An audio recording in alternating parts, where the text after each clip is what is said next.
a grievance for something to get their own reparations. I want some reparations, don't you? Because anything is possible in the liberal dystopia we live in right now, especially in California. And you wonder why California residents are fleeing the Golden State.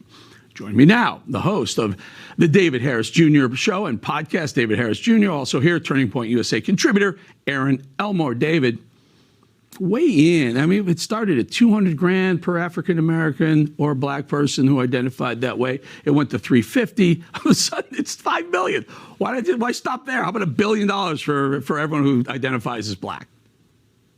Well, Eric, I'm currently planning to move back to California so I can get me some of that $5 million. Are you kidding me? That's about what it is. So, Erin, I'm not positive, but I think I saw a couple of videos of the San Francisco Supervisory Board. I don't think everyone was African-American, which would make sense if they all were. Why not? Let's vote it ourselves $5 million. But white liberals, tell us why this whole push to be so, to vote for something like this unanimously. This makes absolutely no fiscal sense in the world.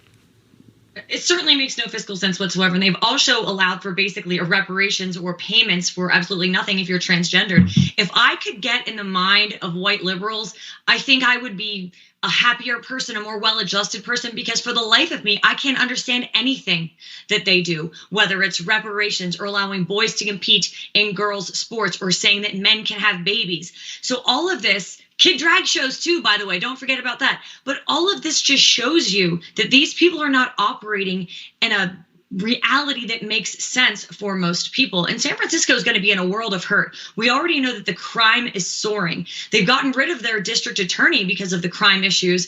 And the problems in San Francisco are only going to grow. Now they are becoming financial. We know that doing business in San Francisco or California has become completely untenable because all of the regulations. Mm-hmm. So basically, where do we go from here? California is going to be nothing but a state that you go to, I guess, for tourist attractions, because literally there's no other good reason. If you talk to people that go to San Francisco, they say if they step out of their hotel, they're afraid for their lives. It used to be, listen, 20 years ago, San Francisco was a shining city on the hill. It was a gorgeous city, amazing restaurants, beautiful architecture, and now they've just run it. Liberals have absolutely run that place into a disgusting, horrible, dystopian nightmare.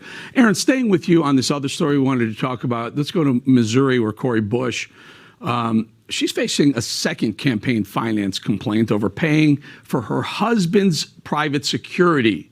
By the way, her husband does not have a license to provide security and runs a moving company. But here's the question. So this is Cori Bush who says, I want to defund police, but what do you want me to die? So I have to have my own private security. Now she's going to use her campaign financing for her husband's security. Your thoughts?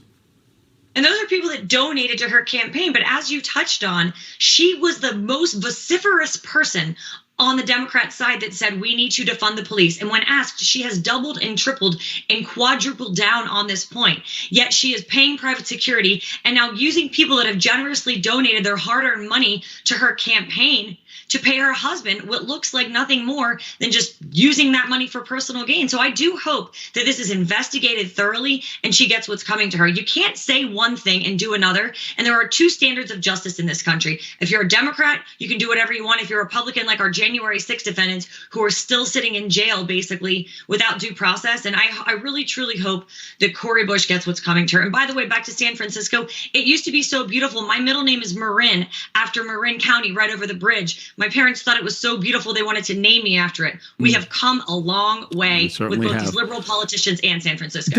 David, Erin's being very, very kind when she said two standards, and I'll call it I believe it. It's just pure hypocrisy, leftist hypocrisy. Well, how does she keep getting reelected? I think it's her second or third term now. Don't the people of Missouri see right through her? Well, look at the last election, Eric. Look at the 2020 election. Look at how much has come out and been exposed about election issues, fraudulent issues. For decades, things have been going on. So, no thought, Erin, about 20 seconds. We do need a change in this country. Only 16% of Americans say they're doing better under Joe Biden. If something doesn't change soon, I think our country's going to be in even worse shape. We're already on an unfortunate hegemonic decline, it seems. And hopefully, sorry for my bad connection there, but hopefully we will be in better shape come the next election, and these people are going to have a reckoning because things are really bad right now. We're going to leave it right there before we lose everybody. It's the AI stuff. David Harris Jr. and Erin Elmore, thank you both for joining us. Okay.